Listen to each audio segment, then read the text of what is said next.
నమస్తే, welcome to Aparna educational channel. నా పేరు అపర్ణ. జూలై 1, 2020 ఈనాడు ఎడిటోరియల్ ఎక్స్ప్లెనేషన్కి స్వాగతం. సో ఇవాళ వచ్చిన ఆర్టికల్స్లో ఫస్ట్ వన్, ఎండమావి న్యాయం ఎంతకాలం, అంటే ఒక్కొక్క ఆర్టికల్ ఒక్కొక్క దాని గురించి. సో మన చుట్టూ ఉన్న ప్రాబ్లమ్స్, మన ఇండియాలో అది కూడా మనకు అర్థమయ్యే ప్రాబ్లమ్స్ ఇవన్నీ కూడా. సో ఏదో వేరేది మనం చదువుతున్నామని అనుకోవద్దు, ఓకే. అండ్ అన్నిటికన్నా ముందు యాజ్ యూజువల్ నాదొక చిన్న రిక్వెస్ట్, తెలుసు కదా మీకు, బయటికి వెళ్ళేటప్పుడు మాస్క్ ఖచ్చితంగా పెట్టుకోండి, హ్యాండ్స్ శానిటైజ్ చేసుకోండి. సో అలా చేసే ప్రతి ఒక్కళ్ళు కూడా వాళ్ళని వాళ్ళు కాపాడుతున్నట్టే, అలాగే పక్క వాళ్ళని కూడా కాపాడుతున్నట్టే కరోనా నుంచి. సో అందరూ సైనికులే. సో అలా చేసే వాళ్ళందరూ కూడా జై హింద్ అని చెప్పి కామెంట్ సెక్షన్లో ఇవ్వండి. ఆల్రెడీ కొంతమంది ఇస్తున్నారు, చాలా చాలా థ్యాంక్స్ వాళ్ళందరికీ కూడా. అలాగే ఇంకొక positive, very very positive and good news ఏంటంటే 92% మంది కోలుకుని బయటకు వస్తున్నారు కరోనా నుంచి. So they are not fatal towards corona, అంటే వాళ్ళు చనిపోవట్లేదు అనమాట. ఎందుకని అంటే ఎంత పాజిటివిటీని తీసుకోవచ్చు, అనవసరంగా ప్యానిక్ అవ్వద్దు. కొన్ని వీడియోస్ని చూసి కానీ ఏది కానీ ప్యానిక్ అవ్వాల్సిన అవసరం లేదు, భయభ్రాంతులకి లోనవ్వాల్సిన అవసరం అస్సలు లేదు. చాలామందికి కరోనా వచ్చి వెళ్ళిపోయిన విషయం కూడా తెలియదు, అంటే రెసిస్టెన్స్ పవర్ ఎక్కువగా ఉన్న వాళ్ళల్లో. కానీ ఎందుకు మనం కేర్ తీసుకోవాలి, భయపడకూడదా అంటే ఎందుకు అంటే, సపోజ్ నాకు వచ్చింది అనుకుందాం. సో నాకు కరోనా వచ్చినప్పుడు నాకు ఇమ్యూనిటీ పవర్ ఉండొచ్చు, నేను దాని నుంచి బయటపడవచ్చు ఈజీగానే. కానీ నేను ఎవరితో అయితే కాంటాక్ట్ అవుతానో వాళ్ళు ఇమ్యూనిటీ పవర్ న్యాచురల్గానే తక్కువగా ఉండే లెస్ దాన్ 10 years వాళ్ళు కానీ, లేదా గ్రేటర్ దాన్ 60 years వాళ్ళు కానీ అయి ఉండొచ్చు. రెండవది, వాళ్ళకి ఏదైనా హెల్త్ రెస్పిరేటరీకి సంబంధించిన ప్రాబ్లమ్స్ ఉండొచ్చు. మూడోది, వాళ్ళకి ఏదైనా హార్ట్ డిసీజెస్ ఉండొచ్చు. నాలుగోది, ఆల్రెడీ వర్షాకాలం కదా, సిండెమిక్ అంటాం, అంటే వాళ్ళు ఆల్రెడీ ఏదైనా ఫ్లూతో కానీ, ఫ్లూ జ్వరంతో, అంటే వర్షాకాలం ద్వారా జనరల్గా వచ్చే వాటితో ప్రాబ్లం ఫేస్ చేస్తున్నప్పుడు ఆల్రెడీ వాళ్ళ ఇమ్యూనిటీ సిస్టము దాంతోనే కొంచెం వీక్ అయి ఉంటుంది, అంటే ఆ పనిలో ఉంటుంది, దానికి సంబంధించిన యాంటీబాడీస్ని డెవలప్ చేసే పనిలో ఉంటుంది. సో దానికి కరోనా అనేది యాడ్ అయితే ప్రాబ్లం అవుతుంది. సో వీళ్ళ నలుగురిని నా నుంచి నేను కాపాడాలి అన్నప్పుడు, నాకు కరోనా వచ్చిందని తెలిస్తే ఓకే, నేను క్వారంటైన్ అయిపోతాను, ఐసోలేషన్ చేసుకుంటాను నన్ను నేను, ఓకే. కానీ నాకు తెలియనప్పుడు ఈ నలుగురితో కాంటాక్ట్ అయితే వాళ్ళకి ప్రాబ్లం అయ్యే అవకాశం ఉంటుంది. సో అలాంటి టైంలో అలా జరగకుండా ఉండడం కోసం మనం కేర్ తీసుకోవాలి. సో మనకి ఇమ్యూనిటీ పవర్ ఉన్నా కూడా మన చుట్టూ ఉన్న వల్నరబుల్ పీపుల్ ఎవరైతే ఉంటారో, ఇప్పుడు మనం చెప్పుకున్న 4 రకాలు, సో వాళ్ళకి మన నుంచి రక్షణ కల్పించాలి. ఆ ఉద్దేశంతో మనం జాగ్రత్తగా ఉండాలి, మాస్క్ అనేది ధరించాలి, మనకి రాకూడదు. మన ఫ్యామిలీ మెంబర్స్ని, మన చుట్టుపక్కల ఉన్న వాళ్ళని కూడా కాపాడుకోవాలి. తద్వారా దేశాన్ని కాపాడిన వాళ్ళు అవుతాము. నిర్లక్ష్య ధోరణి అనేది పనికిరాదు, ఓకే. సో ఫస్ట్ ఆర్టికల్ అనేది మనకి ఎండమావి న్యాయం. ఎండమావి అంటే ఏంటండి, మనకి ఎడారిలో ఎండమావులు అని కనిపిస్తాయి కదా, అంటే అక్కడ నీళ్ళు ఉన్నట్టు ఉంటుంది దూరం నుంచి చూస్తే, కానీ అక్కడ ఉండవు. అలాగే మనకి న్యాయం కూడా ఉండడానికి కోర్టులు అయితే ఉన్నాయి, కానీ న్యాయం లేదు. ఎందుకు అలా అంటున్నారు అంటే, నెంబర్ ఆఫ్ కేసెస్ అనేవి పెండింగ్లో చాలా చాలా కేసెస్ ఉన్నాయి. మనకి రీసెంట్గా గవర్నమెంట్ అనేది రిపోర్ట్ రిలీజ్ చేసింది. ఏ రిపోర్ట్, మనకి హ్యూమన్ జస్టిస్ డిపార్ట్మెంట్. సో ఆ డిపార్ట్మెంట్కి సంబంధించిన సెంట్రల్ మినిస్టర్ రవిశంకర్ ప్రసాద్ ఆయన రిలీజ్ చేసినప్పుడు 43 లక్షల కేసులు అనేవి పెండింగ్లో ఉన్నాయి. So only హైకోర్ట్స్లోనే. సో అలా అంతలాగా ఉన్నప్పుడు న్యాయం అనేది జరగదు కదా. ఈవెన్ 8 ఏళ్ల నుంచి ఉన్న నెంబర్ ఆఫ్ కేసెస్ పర్సెంటేజ్ ఎక్కువ ఉంది. సో అది ఎంతవరకు న్యాయం జరుగుతున్నట్టు, ఆ క్రిమినల్స్ కానీ నిందితులు వాళ్ళందరూ కూడా బయట యథేచ్ఛగా తిరుగుతున్నట్టే కదా. సో సరైన న్యాయం జరగట్లేదు కదా అందరికీ. సో ఇలా ఎండమావి న్యాయం కాదు. అయితే దానికి సంబంధించి ఏం చేయాలి అంటే, మనం యాజ్ యూజువల్ చెప్పుకున్నాం కదా, వేరే కంట్రీస్ నుంచి మనం కేవలం ట్రెండ్స్నే తీసుకోకూడదు, అన్ని విషయాల్లోనూ పాజిటివ్ అనేది మనం తీసుకోవాలి. సో అలాగే యునైటెడ్ స్టేట్స్ కానీ వేరే కంట్రీస్ ఎటువంటివి అవలంబిస్తున్నాయి, సో అవి సక్సెస్ఫుల్ అవుతున్నాయా, అవి మంచివేనా, సో అలాంటివి మనం ఎందుకు పెట్టకూడదు, ఇంటర్మీడియేటరీస్ ఎందుకు పెట్టకూడదు, డైరెక్ట్గా కోర్టు దాకా వెళ్లకుండా సాల్వ్ అయ్యే పద్ధతులని మనం ఎందుకు చూసుకోకూడదు. సో ఇవన్నీ కూడా ఇందులో డిస్కస్ చేస్తున్నారనమాట.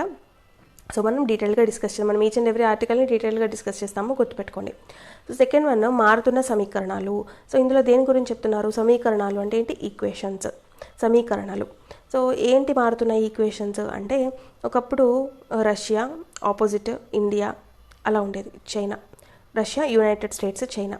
సో ఇప్పుడు ఏమైపోయింది అంటే, రష్యా ఎప్పుడైతే పివి నరసింహారావు గారి టైంలోనే విచ్ఛిన్నం అయిపోయిందో, ఆ తర్వాత ఈ చైనా అనేది మ్యానుఫ్యాక్చరింగ్ హబ్గా బాగా ఎదిగింది. అలాగే యునైటెడ్ స్టేట్స్, ఇప్పుడు యునైటెడ్ స్టేట్స్ చైనా మధ్య ఉన్న వారే వార్ అంటే ట్రేడ్ వార్ అన్నిటిని డిసైడ్ చేయడం స్టార్ట్ చేసింది. సో యునైటెడ్ స్టేట్స్ దాని యొక్క సొంత లాభం కోసం G7ని G11గా తీసుకురావాలనుకుంటోంది. చైనా దాని యొక్క సొంత లాభం కోసము ఇండియా చుట్టుపక్కల ఉన్న నైబరింగ్ కంట్రీస్ అన్నిటినీ కూడా దాని వైపు తిప్పుకుంటోంది. నేపాల్ని, అలాగే ఇప్పుడు నేను బంగ్లాదేశ్తో కూడా మేము దానికి ఏం కావాలంటే అది ఇస్తాము అని చెప్పింది. శ్రీలంక ఆల్రెడీ దాని కంట్రోల్లో ఉంది. పాకిస్తాన్ ఆల్రెడీ దానికి స్నేహ దేశం చైనాకి. సో ఇలాగా ఇండియా నైబరింగ్ కంట్రీస్ అన్నిటినీ కూడా దాని గుప్పెట్లోకి తీసుకున్నప్పుడు ఇండియా కూడా తన గుప్పెట్లోకి వస్తుంది.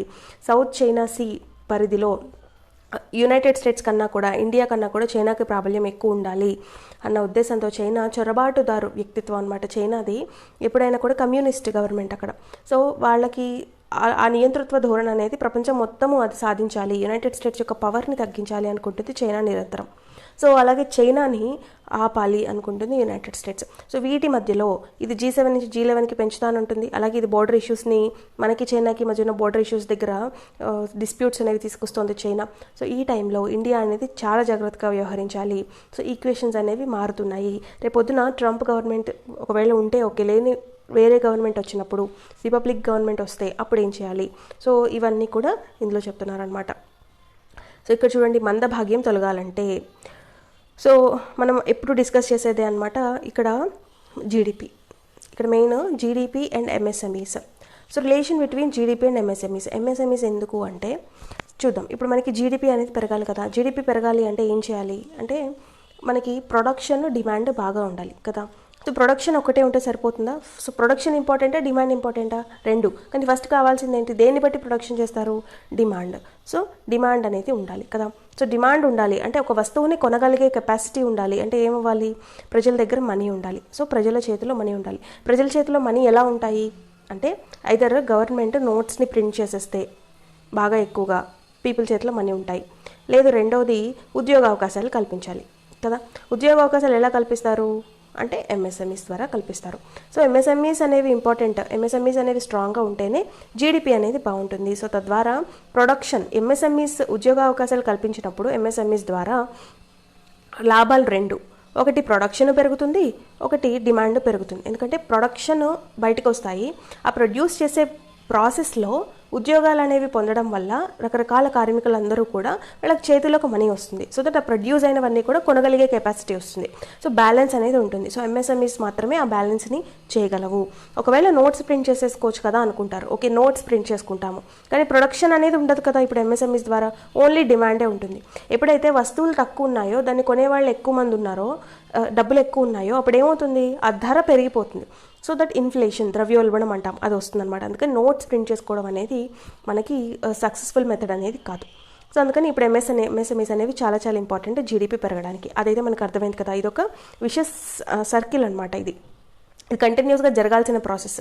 సో ఈ MSMEsే కాకుండా ఇప్పుడు ఉద్యోగాలు కల్పించడం అనేది బాగా తెలిసింది. అంటే అటు ప్రొడక్షన్, డిమాండ్ రెండింటిని బ్యాలెన్స్ చేయడం కోసం. అయితే MSMEs ద్వారానే కాకుండా ఇంకా ఏం చేయొచ్చు అంటే ఇప్పుడు మన్రేగా ఒకటి ఉంది కదా మనకి. మన్రేగా కార్డ్స్ అనేవి ఇస్తున్నారు, జాతీయ గ్రామీణ ఉపాధి హామీ పథకం.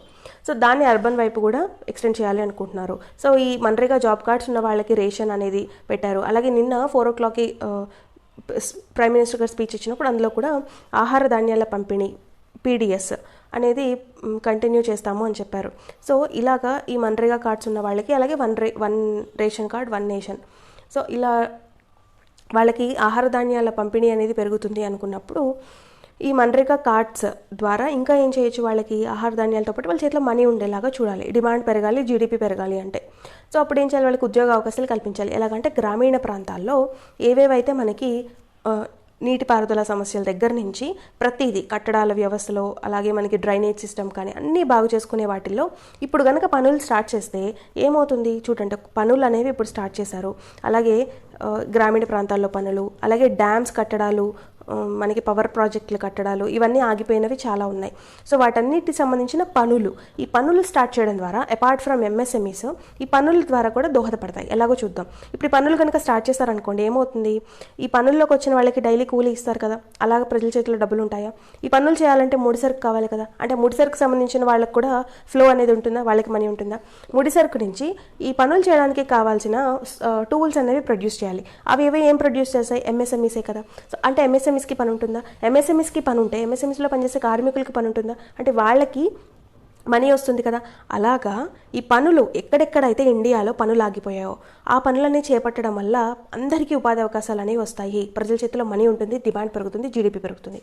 అంతకన్నా ఇంకో మంచి బెనిఫిట్ ఏం జరుగుతుందంటే ఆబ్వియస్లీ పనులన్నీ చక్కగా మనం చేసేసుకున్నప్పుడు ఇండియా అనేది చాలా చక్కగా ఉంటుంది. అంటే క్లీన్లీనెస్లో కానీ మనం అన్నీ చేసుకోగలుగుతాం. ఫర్ ఎగ్జాంపుల్ ఇక్కడ రైతులకి సంబంధించి కూడా చేస్తాము అంటున్నారు. రైతులకి ఏం చేయొచ్చు మనం ఇప్పుడు ఆగిపోయిన పవర్ ప్రాజెక్ట్స్ ఇవన్నీ కాకుండా రైతులకి ఇప్పుడు మనకి మెయిన్ ఏం కావాలి అంటే కోల్డ్ స్టోరేజ్ కావాలి, గిడ్డంగులు కావాలి కదా. అంటే కోల్డ్ స్టోరేజ్ నిర్మాణం చేపట్టచ్చు కదా. అంటే దానికి సంబంధించిన రా మెటీరియల్ వాళ్ళకి కావాలి కదా, కూలీస్ కావాలి కదా, దానికి సంబంధించిన ఎంఎస్ఎంఈస్ పనిచేస్తాయి కదా. అంతకన్నా మెయిన్గా ఈ కోల్డ్ స్టోరేజ్ వల్ల రైతులు అనే వాళ్ళు దాచుకోగలుగుతారు వాళ్ళు పండించిన ధాన్యము కూరగాయలు పాడవకుండా. సో దట్ వాళ్ళ రేట్ ఎప్పుడు ఎక్కువ ఉంటుందో మార్కెట్లో అప్పుడే అమ్ముకుంటారు, రైతు నష్టపోకుండా ఉంటాడు, పండించిన వాడికి బెనిఫిట్ దొరుకుతుందన్నమాట, ప్రయోజనం అనేది వస్తుంది. సో అలాగా ఈ మందభాగ్యం తొలగాలంటే ఈ పని చేయాలి మనం. అంటే మన దగ్గర వర్త్ ఉంది, మనం చేయగలుగుతున్నాం, కానీ అల్టిమేట్గా మనం రిజల్ట్ తీసుకోలేకపోతున్నాము. అలా తీసుకోగలగాలంటే చిన్న చిన్న జాగ్రత్తలు తీసుకోవాలి. వినూత్న ఆలోచన ధోరణి అనేది చాలా చాలా అవసరము. అదే ఈ ఆర్టికల్లో చెప్తున్నారు.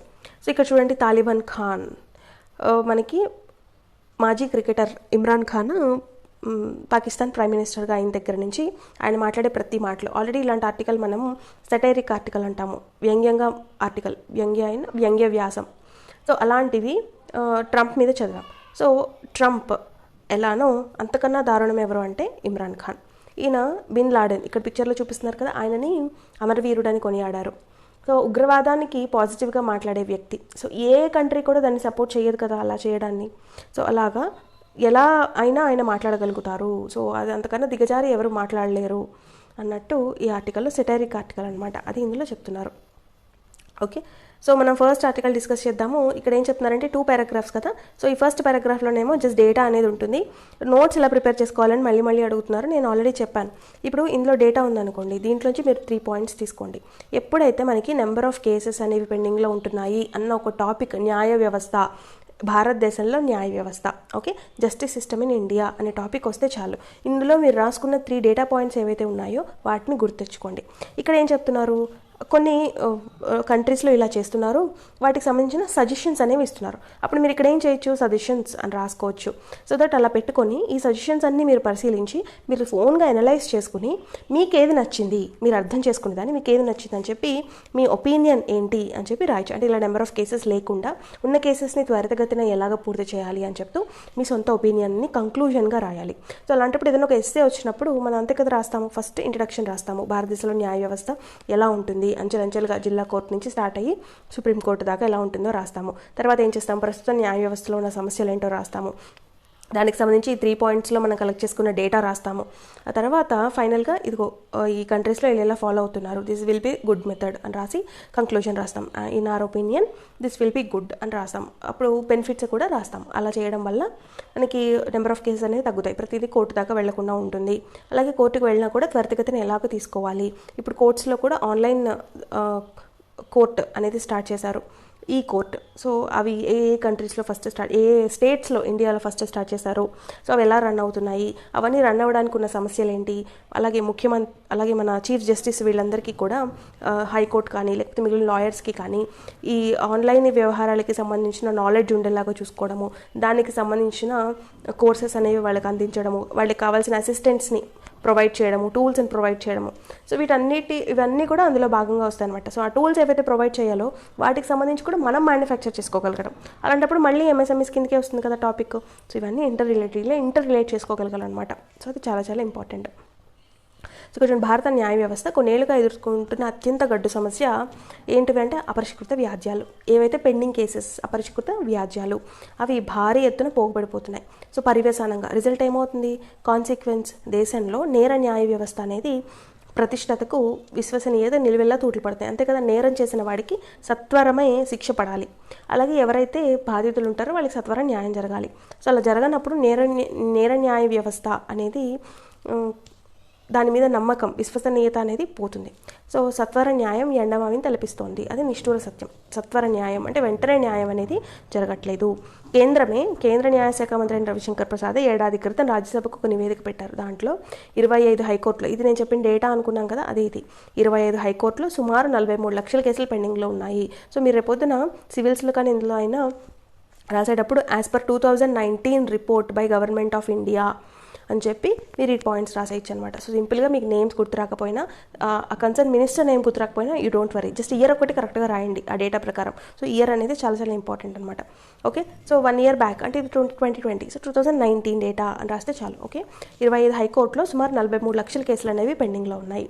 అందులో 10 ఏళ్లకు పైగా మోక్షం కోసం నిరీక్షిస్తున్నవి 8 లక్షల పై మాటే. ఇక్కడ చూడండి, 43 లక్షల కేసుల్లో 8 లక్షలు అంటే దాదాపు 5% మనకి నిరీక్షిస్తున్నారు. ఇప్పుడు 8 years బ్యాక్వి అంటే ఎంత ఇంకా డిలే అవుతున్నాయో చూడండి. 8 years బ్యాక్ అంటే అసలు కేసు అనేది వాళ్ళ జీవితాలే మారిపోయి ఉంటాయి కదా. ఏడాది వ్యవధిలో 25 ఉన్నత న్యాయస్థానాల్లో అపరిష్కృత వ్యాజ్యాల సంఖ్య 47 లక్షలకి ఎగబాకింది. సో 1 yearలో ఇది పెరిగిందనమాట, 47 lakhsకి పెరిగింది. వాటిలో దశాబ్దానికి పైగా ఎదురుతెన్ను లేనివి 9.2. సో ఈ మామూలుగా ఈ ఫస్ట్ చెప్పిన డేటా ఉంది కదా హైకోర్టులో, ఇవేమో ఉన్నత న్యాయస్థానాల్లోనేమో 25 లక్షలకి, 25 ఉన్నత స్థానాల్లో కలిపి న్యాయస్థానంలో కలిపి 47 లక్షలు. అవి 10 ఏళ్ల కన్నా ముందువి 9.2 లక్షలు, అంటే ఆల్మోస్ట్ 8-9 yearsవి ఒక 10 lakhs పైనే ఉన్నాయన్నమాట. సో ఈ సమగ్ర చిత్రం అనేది మరింత ఆందోళన పరుస్తుంది. సో దేశవ్యాప్తంగా హైకోర్టులు, జిల్లా, తాలూకా న్యాయస్థానాల్లో పెండింగ్ కేసులు 3.77 కోట్లు. సో ఇట్స్ రిడిక్యులస్ అంటాం కదా, అది 3.77 కోట్లు అనమాట. 10 ఏళ్లుగా నలుగుతున్న వ్యాజ్యాలు 37 లక్షలు. 20 ఏళ్లకు పైబడిన కేసులు 6,60,000 కేసులు. సో 20 ఏళ్ల కింద కేసు అది. సో 3 దశాబ్దాలకు మించి ఆవిష్కృతంగా ఉన్నవే 30 years బ్యాక్ కేసెస్ అయితే 131,000. సో అంత దారుణమైనగా ఉందన్నమాట పరిస్థితి. సో ఈ పరిస్థితి తీవ్రతను గ్రహించిన సర్వోన్నత న్యాయస్థానం సుప్రీంకోర్టు ఏం చేస్తుందంటే పెండింగ్ క్రిమినల్ అపీల్స్ పై వివరణాత్మక కార్యాచరణతో ముందుకు రావాలి అని చెప్పి ఈ హైకోర్ట్స్ అన్నిటికీ కూడా ఆదేశించింది. అలహాబాద్, బాంబే, మధ్యప్రదేశ్, పాట్నా, ఒరిస్సా, రాజస్థాన్, ఈ హైకోర్ట్స్ అన్నిటినీ కూడా. సో ఇప్పుడు నేను ఒక క్వశ్చన్ అడుగుతాను, మీరు దానికి ఆన్సర్ కామెంట్ సెక్షన్లో ఇవ్వాలి.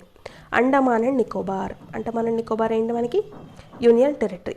సో యూనియన్ టెరిటరీలో ఉన్న కేసెస్ ఏమైనా వస్తే దాన్ని సాల్వ్ చేసేది ఏ కోర్టు? ఓకే, దానికి సాల్వ్ చేసేది ఏ కోర్టు? సో దాని ఆన్సర్ మీరు నాకు కామెంట్ సెక్షన్లో ఇవ్వండి. ఎందుకంటే ఏ కోర్ట్స్ అనేవి యూనియన్ టెరిటరీ కోర్ట్స్ కొన్ని స్టేట్స్ అనేవి నిర్వహిస్తాయి, స్టేట్ కోర్ట్స్ నిర్వహిస్తాయి. సో ఇక్కడ అండమాన్ అండ్ నికోబార్కి హైకోర్టు అనేది ఉండదు, యూనియన్ టెరిటరీ. సో దానికి ఒక స్టేట్ కోర్ట్ అనేది అది నిర్వహిస్తూ ఉంటుంది కేసెస్. అది ఏ స్టేట్ కోర్ట్, అది మీరు నాకు చెప్పాలి. సో నేను ఈ ఛానల్ స్టార్ట్ చేసినప్పుడు నేను చేసిన first video how to remember India మ్యాప్ని ఎలా గుర్తుపెట్టుకోవాలి, రాష్ట్రాలు, కేంద్రపాలిత ప్రాంతాలు అనేవి నేను చాలా ఈజీగా మన నేషనల్ యాంథమ్ జనగణమన నుంచి గుర్తుపెట్టుకోవాలి ఎలాగ అనేది నేను చెప్పాను. అందులో నేను ఈ పాయింట్ అనేది డిస్కస్ చేశాను. సో వీడియో ఎవరైనా చూసిన వాళ్ళు ఉంటే మీకు ఆ పాయింట్ తెలుస్తుంది, లేకపోతే ఆ వీడియో చూడండి. ఇండియా మ్యాప్ని మీరు ఇంకెప్పటికీ మర్చిపోరు.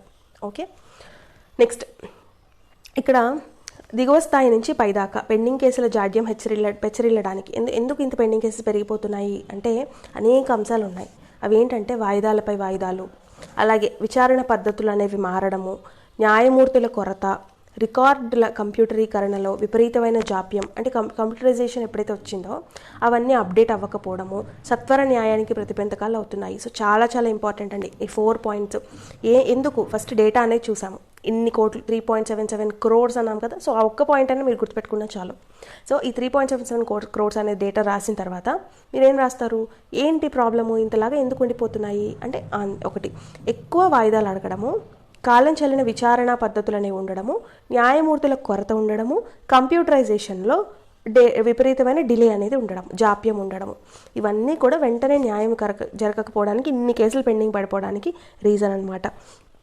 సో ఇక్కడ ఒక్కొక్క టాపిక్ గురించి ఒక్కొక్క విస్తృతమైన గంటలు మాట్లాడచ్చు. వాయిదాలపై వాయిదాల గురించి, న్యాయమూర్తుల కొరత గురించి, మనకి కొలీజియం సిస్టమ్ అనేది ఉంటుంది. ఎలాగ మనకి హైకోర్టు చీఫ్ జస్టిస్లు కానీ వాటిని అపాయింట్ చేస్తారు, వాటిల్లో మనకి రైట్ టు ఇన్ఫర్మేషన్ యాక్ట్ ఉంటుంది. రైట్ టు ఇన్ఫర్మేషన్ యాక్ట్ కిందకి CJA వస్తుందని చెప్పి ఒక రిజల్యూషన్ అనేది వచ్చింది లాస్ట్ ఇయర్ 2019లో. సో అది రిలేటెడ్ టు న్యాయమూర్తుల కొరత, అంటే అపాయింట్మెంట్స్ అనేవి జరగకపోవడం అనమాట. సో అది మళ్ళీ దానికి రిలేటెడ్ ఉంటుంది. అలా మీరు ఏవైతే కరెంట్ అఫైర్స్ ఉన్నాయో వాటిని రిలేట్ చేసుకుంటూ చదువుకోండి, అంతే, పెద్ద టఫ్ ఏమి ఉండదు అనమాట. ఓకే. ఆధునిక న్యాయవాద పితామహుడుగా పేరొందిన ఎన్ఆర్ మాధవ్ మీనన్. సో ఈయన పౌరుల ధనమాన ప్రాణాలకు భద్రత పూచి పడాల్సిన నేర న్యాయ వ్యవస్థ లక్షిత ప్రయోజనాల సాధనలో విఫలమవుతోందని 4 ఏళ్ల క్రిందమే సూటిగా చెప్పారు. సో మనకి కాన్స్టిట్యూషనల్ రైట్స్ ఆర్ కాన్స్టిట్యూషన్ని కాపాడేది అల్టిమేట్గా బాధ్యత ఎవరిది అంటే Supreme Court of India. So chief justice, chief ultimate authority. So ఇది కాన్స్టిట్యూషన్ని కాపాడడం అంటే మొత్తం ప్రజల్ని కాపాడడం కదా. సో ఆ ప్రజల్ని కాపాడే బాధ్యత ఎప్పుడైనా సరే జ్యుడిషియరీ, న్యాయ వ్యవస్థకే ఉంటుంది. సో నేరగాళ్ల ఉరవడిని అడ్డుకునేలాగా జర్మనీ, ఫ్రాన్స్, అలాగే వాళ్ళ తరహాలో జ్యుడిషియల్ మ్యాజిస్ట్రేట్ నేర దర్యాప్తుల్ని పర్యవేక్షించే అధికారాలు కలిగి ఉండాలని జస్టిస్ మలీమత్ కమిటీ సూచించింది. సో దాన్ని చెవొగ్గేదెవరు అంటే దాన్ని వినిపించుకునేదెవరు అంటున్నారు. సో ఇక్కడ జర్మనీ, ఫ్రాన్స్ నుంచి మనం ఏం తెలుసుకోవాలి, జ్యుడిషియల్ మ్యాజిస్ట్రేటే నేర దర్యాప్తుల్ని పరిష్కరిస్తారు. సో అది ఒకటి అమలు చేసే విధానం రావాలి. అలాగే దోషులు కొరమీనుల్లా చేజారిపోయే వీలు లేకుండా, చేపల్లాగా చేజారిపోయే వీలు లేకుండా నేర పరిశోధనలో అత్యధునాతన సాంకేతిక పరిజ్ఞాన వినియోగంతో తిరుగులేని రుజువుల సమీకరణ. సో ఎవరు తప్పించుకోకూడదు దోషులు, దానికోసం కూడా టెక్నాలజీస్ చూసారా. టెక్నాలజీ అనేది న్యాయపరంగా అంటే డైలీ లైఫ్లో ఎలా యూజ్ చేస్తామో టెక్నాలజీ, సైన్స్ అండ్ టెక్నాలజీ అంటాం కదా. సో వన్ థింగ్ అనేది ఇది అంటే నేరస్తుల్ని పట్టుకోవడం. దాంట్లోనే మనకి ఈ ఫింగర్ ప్రింట్స్కి సంబంధించి కానీ వీటన్నిటికి సంబంధించి ఈ సైన్స్ అండ్ టెక్నాలజీలో యూజ్ చేసే పార్ట్స్ ఉంటాయి కదా. సో అవి కూడా అనమాట. అలాగే ఇక్కడ బ్రిటన్, అమెరికా, ఇజ్రాయెల్ వంటివి చాలా ప్రాధాన్యం ఇస్తున్నాయి టెక్నాలజీకి ఈ న్యాయ వ్యవస్థలో. 27 ఏళ్ల క్రితం మన్హాటన్ మిడ్ టౌన్లో ఆవిష్కృతమైన కమ్యూనిటీ కోర్ట్ భావన అమెరికాలో న్యాయ వివాదాల ముఖ చిత్రాన్ని మార్చేసింది. సో ఈ కమ్యూనిటీ కోర్ట్ చాలా చాలా ముఖ్యం అనమాట. ఇప్పుడు అంటే డైరెక్ట్గా కోర్టు దాకా వెళ్లకుండా కమ్యూనిటీ కోర్టులోనే సాల్వ్ అయిపోతున్నాయి ప్రాబ్లమ్స్ అన్నీ. దానివల్ల ఏమైందంటే అమెరికాలో న్యాయ వ్యవస్థ ముఖ చిత్రం మారిపోయింది. చాలా నెంబర్ ఆఫ్ పెండింగ్ కేసెస్ అనేవి తగ్గిపోయాయి. మధ్యవర్తిత్వానికి పెద్దపీట వేశారు. అలాగే పౌర శ్రేయస్సు ఆధారంగా సివిల్ ప్రొసీజర్ చట్టం రూపొందించారు. అవసరార్థులకు న్యాయ సేవల ప్రదానంలో బ్రిటన్ తనదైన ఒరబడి పెట్టింది ప్రొసీజరల్ చట్టం తీసుకురావడం ద్వారా. దశాబ్దాలుగా ప్రజా న్యాయస్థానాల స్ఫూర్తికి అగణిత ప్రాధాన్యం ఇస్తున్న చైనా ఆధునిక సవాళ్లకు ధీటుగా వివిధ అంచెల కోర్టుల్ని అనుసంధానించి నెలల వ్యవధిలోనే శిక్షలు ఖరారు చేసేలాగా అమలుపరుస్తోంది. So including China. ఇక్కడ మనం దేని గురించి మాట్లాడుకున్నాం, ఇజ్రాయెల్ కానీ, అమెరికా కానీ, చైనా ఆఖరికి. సో వీటన్నిటి నుంచి మంచికి మంచి తీసుకోవాలి, చెడుకు చెడు. సో మంచి ఏముంది అని. సో సత్వర న్యాయం అనేది మానవ హక్కుల్లో అంతర్భాగం కదా. సో అప్పుడే మనకు ఒక రక్షణ ఉంది అనే ఫీలింగ్ వస్తుంది. రైట్ టు లివ్ అనేది కూడా ఇందులో ఉంటుంది. సో నేర విచారణను వేగిరం అంటే వెంటనే పూర్తి చేయకపోతే వ్యక్తి స్వేచ్ఛను హరించడమే. సాక్షాత్తు సుప్రీంకోర్టే చెప్పింది ఆ విషయం. సో వ్యవస్థాగతమై వర్ధిల్లుతున్న అలసత్వం అంటే డిలే, విపరీతమైన డిలే అనేది ఉంటుంది. సో అది న్యాయార్థుల్ని చెండుకు తింటోంది. ఎవరికైతే న్యాయం కావాలో వాళ్ళకి న్యాయం రావట్లేదు. సో విచారణ ప్రక్రియ ఏళ్ళు పూళ్ళు కొనసాగకుండా ఏళ్ల తరబడి, ఇప్పుడు 30 ఏళ్ల క్రితం కేసులు 1,30,000 ఉన్నాయి కదా. సో అలా కాకూడదు. అంటే వాళ్ళ జనరేషనే మారిపోయినట్టు ఆ లెక్కన. సో విచారణ ప్రక్రియ ఏళ్ళు పూళ్ళు కొనసాగకుండా నిర్దిష్ట గడువుల కేసులో కొలిక్కొచ్చేలాగా చట్టాలని, సమస్త విధి విధానాలని ప్రక్షాళించే వరకు దేశంలో న్యాయార్థుల దీనా వ్యవస్థ అంతులేని కథే. సో న్యాయాన్ని అర్థించే వాళ్ళు ఎవరైతే ఉంటారో వాళ్ళ దీనావస్థ ఇంకా ఎప్పటికీ అంతులేని కథలాగే ఉండిపోతుంది. అది ఇంట్లో చెప్తున్నారు. నెక్స్ట్ మారుతున్న సమీకరణలు మనం ఇది డిస్కస్ చేసాం కదా. సో ఈక్వేషన్స్ ఆర్ చేంజింగ్ అంటే ప్రపంచవ్యాప్తంగా దేశాలు వాటి యొక్క మనకి దౌత్య విధానం అన్నీ కూడా మారుతున్నాయి. సో అవి అబ్జర్వ్ చేసుకొని ఇండియా కీలకంగా వ్యవహరించాలి. అంతర్జాతీయ భౌగోళిక రాజకీయ సమీకరణంలో కనీవిని ఎరగని మార్పులు సంభవించి అనిశ్చితి వాతావరణం, అన్సర్టైనిటీ అనేది అలముకుంటోంది. భద్రతాపరంగా, వాణిజ్యపరంగా బహుళపక్ష ఒప్పందాలు, సహకారాల్లో స్థిరత్వం అనేది ఉండట్లేదు. సో మనము శాంతి ప్రశాంతి ఒప్పందం అని చేసుకున్నాము చైనాతో. చైనా పైకి ఎలా మాట్లాడుతోంది, సో మనం శాంతియుతంగా పరిష్కరించుకోవాలి అంటోంది.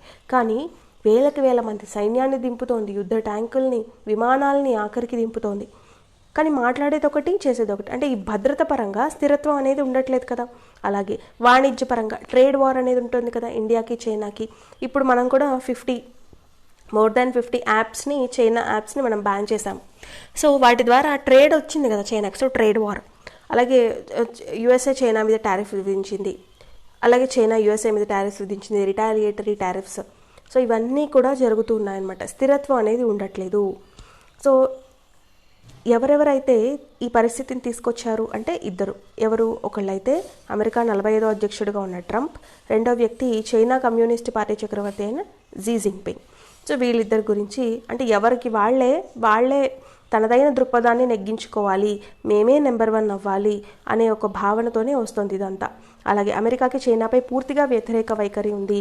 సో ఆ వ్యతిరేక వైఖరిలోనే చైనాలో ఉన్న ప్రాబ్లమ్స్ ఏంటి వాళ్ళకి అంటే చైనాకి చాలా ప్రాబ్లమ్స్ ఉన్నాయి. ఒకటి కరోనా, దాన్ని అందరూ దోషిగా పెడుతున్నారు. సెకండ్ వన్ ఏంటి? తైవాన్ దానిలో భాగం కాదు, దానిలో కలుపుకోవాలనుకుంటోంది. కానీ తైవాన్కి దానికి సపరేట్ కావాలి. సేమ్ ప్రాబ్లంతో ఉన్నదే మనకి చైనా, తైవాన్, అలాగే మనకి బ్రిటన్, అమెరికా నుంచి దానికి వచ్చిన చైనాలో అంతర్భాగమై మనకి ఇప్పుడు జమ్మూ అండ్ కాశ్మీర్ ఎలాగైతే ఉందో అలాగే చైనాలో కూడా అంతర్భాగమై ఉండి చైనా నుంచి వేరుగా ఉన్నది హాంకాంగ్. సో ఇవన్నీ కూడా తైవాన్, హాంకాంగ్ ఇవన్నీ చైనాకున్న ప్రాబ్లమ్స్. అలాగే ఉయ్గూర్ ముస్లిమ్స్కి సంబంధించి ప్రాబ్లము. సో వాటన్నిటిని కప్పిపుచ్చుకోవడం కోసం చైనా అనేది ఇలాంటి పనులన్నీ చేస్తూ ఉంటుందన్నమాట. సో ఒకప్పుడు అయితే చైనా శాంతియుతంగా ఉండాలని చెప్పి పైకి నటించినా ఇప్పుడు చైనా బయటకు వచ్చేసి ఈ ఒప్పుకోవట్లేదు. ఈ హాంకాంగ్ని తొక్కిపెట్టడానికి, తైవాన్ని తొక్కిపెట్టడానికి చూస్తోంది. సో ఈ టైంలో భారత్ అనేది ఆచితూచి అడుగు వేయాలి. సో G7 నుంచి G11కి భారత్ని, అలాగే ఆస్ట్రేలియాని, అలాగే సౌత్ కొరియాని వీటన్నిటిని కలుపుకోవాలనుకుంటోంది అమెరికా. సో దానికి సంబంధించి ఇండియా అనేది ఒక పావులా ఉండకూడదు. మనకి కూడా సరైన సంబంధాలు, మనకి కూడా ప్రయోజనాలు ఉంటాయి అనుకుని ఇండియా అందులో జాయిన్ అవ్వాలి. సో అంతే తప్ప మనం ఎవరి చేతిలోనూ ఉండకూడదు. మన స్వతంత్ర ప్రతిపత్తి, మన ఎవరి మీద ఆధారపడకుండా ఉండాలి. అందుకని సెల్ఫ్ రిలయన్స్ అనేది ఇప్పుడు మనకి కీవర్డ్ అయిపోయిందనమాట. సో చైనా తన దురాక్రమణ పంథాలో భారత్ను స్వయంగా పాశ్చాత్య దేశాల వైపు నెడుతోంది.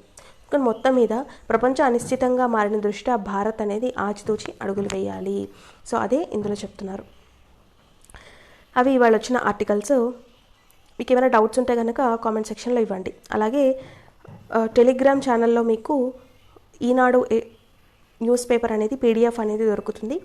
ఓకే, సో మీరు ఖచ్చితంగా అందులో చూడొచ్చు. అలాగే ది హిందూ పేపర్ కూడా PDF అనేది ఉంటుంది. సో అపర్ణ ఎడ్యుకేషనల్ ఛానల్ అని టెలిగ్రామ్కి వెళ్ళి మీరు టైప్ చేస్తే కనుక మీకు అందులో లింక్ వస్తుంది. సో డైలీ మీకు న్యూస్ పేపర్ PDFs అనేవి దొరుకుతాయి. సో అలాగే నేను టెలిగ్రామ్ ఛానల్ లింక్ అనేది డిస్క్రిప్షన్లో ఇస్తాను. ఓకేనా? సో ఏదైనా ప్రొడక్టివ్గా చేయండి. మీకు ఇంట్రెస్టింగ్గా ఉన్న పనిని ప్రొడక్టివ్గా చేయడానికి ట్రై చేయండి తప్ప ఏవో ఒక కామెడీ సిరీస్ని ఎక్కువసేపు చూసుకుంటూ, కొంచెం సేపు చూడండి, రిఫ్రెష్ అవ్వండి, బట్ తప్ప ఎక్కువసేపు చూసుకుంటూ లేదా ఏదో ఒక టైం వేస్ట్ అనేది చేయదు. Time is so valuable. ఒకసారి చేజారిపోతే మళ్ళీ వెనక్కి రాదు. తర్వాత మనం రిపెంట్ అయ్యి పశ్చాత్తాపడిన ఉపయోగం అనేది ఉండదు. సో అందుకని don't waste your time, be productive, be satisfactory towards your life. Okay, thank you so much for watching. Have a nice day.